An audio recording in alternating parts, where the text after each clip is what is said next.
Some people believe that walking for back pain is a great idea, others believe it's the worst idea ever. In this video, we're gonna see exactly what's going on here and should you walk for reducing your back pain. Before we get started, do myself and yourself a favor and subscribe to this channel because you are gonna learn a lot of things about chronic back pain, things that you probably won't see anywhere because they come from my own direct experience. I struggled with chronic back pain for more than 10 years. It was brutal. None of the doctors, the physical therapists, none of them were really useful. They didn't really do anything to help.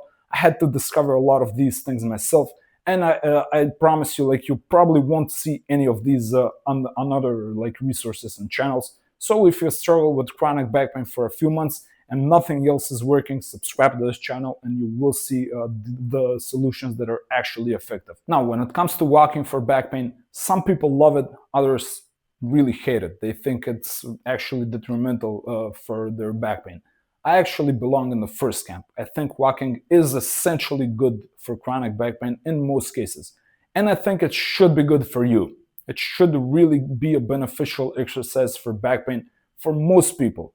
And if it's not, I think you might be doing a few things wrong. There is a possibility that walking is really not like a good way of exercising for chronic back pain for you specifically, but I actually think that the chances are you're probably not doing something correctly here. And this is what happened in my case, and that's why I think a lot of people actually repeat the mistake that I did. And they think that walking is hurting them, is harmful for their chronic conditions and their chronic back pain, when in fact they're only missing one tiny ingredient here. When I was first kind of forced, honestly, to walk, and also I had a lot of back pain, I discovered that the first few thousand steps, maybe like the first half an hour, or maybe the first like 3, 4, 5,000 steps of walking, they were actually brutal. They made my back hurt more. But then as I started doing it more and more, and I kind of got like a little bit used to it, but also I started noticing that after the first few thousand steps, I kind of started getting into this flow. I kind of start enjoying the walk a little bit. I start being more mindful of my environment and surroundings, and I also start thinking about the pain less. And that's how I discovered that this is actually, it can be a really powerful tool. Chronic back pain is a mind game. There is a strong psychological component to it. And if you focus on thinking on your back a lot and thinking on the pain, you will notice that it probably shoots up. On the other hand, if you start having a nice walk and maybe you focus on other things and you kind of forget about the pain, you are going to discover that you are being active, your body is feeling good, is releasing all of these like feel-good chemicals like endorphins and dopamine and all of that. And at the same time, your pain kind of disappears slowly.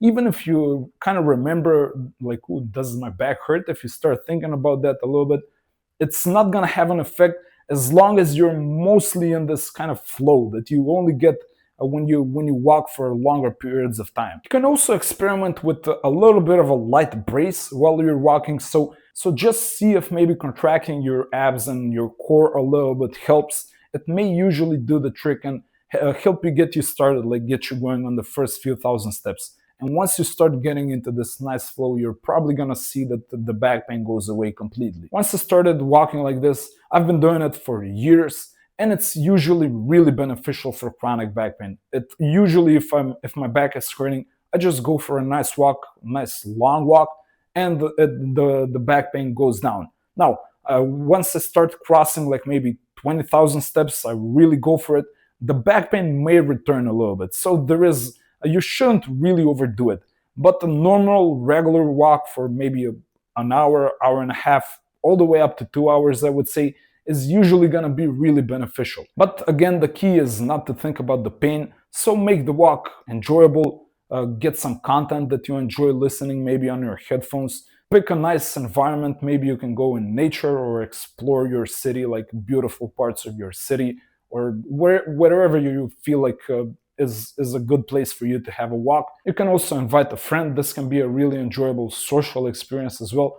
A lot of good things can happen if you kind of figure out how to go for these walks. And honestly, like, this can be one of the best things you do every day. And it's not just for back pain. Like, there are a ton of other benefits from walking. So in short, while some people think that walking is bad for back pain, that may be true, but I would urge you to give it at least a few more shots. Try and power through the first 2, maybe 3,000 steps. See if the pain goes down. Typically, you're going to discover that's exactly what happens. And after that, you're going to have a nice, long, beautiful walk that's also really healing and it's helping you reduce chronic back pain as well. Try and make it work. I think you're going to find it to be really useful. And if you want to learn about other things that are useful for chronic back pain, I have a completely free book. You should definitely check it out. You're going to learn a lot about back pain and how to reduce it. Link to the book is in the pinned comment or description.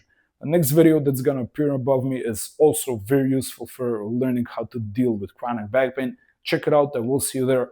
And until next time, be brave.